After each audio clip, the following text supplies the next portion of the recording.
Ay po, lagi po kasing tanong sa akin, Dok, saan ba nakukuha yung sakit na amoebiasis?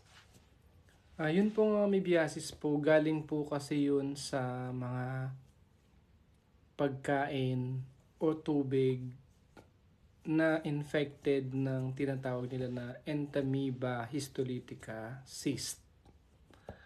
Pwede rin yung mga bata kapag humawak sila kung saan saan, tapos naisubo po nila yung cyst na yun o parasite.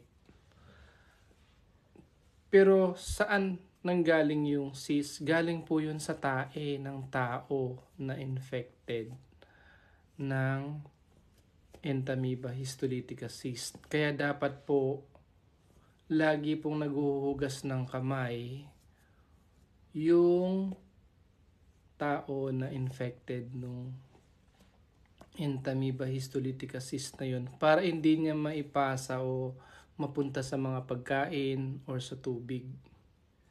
Ayun po. So kapag yun ay yung cyst na yun or parasite nahalo sa pagkain or sa tubig or naisubo natin, papasok yun sa katawan tapos magkukos na ng sakit na amoebiasis.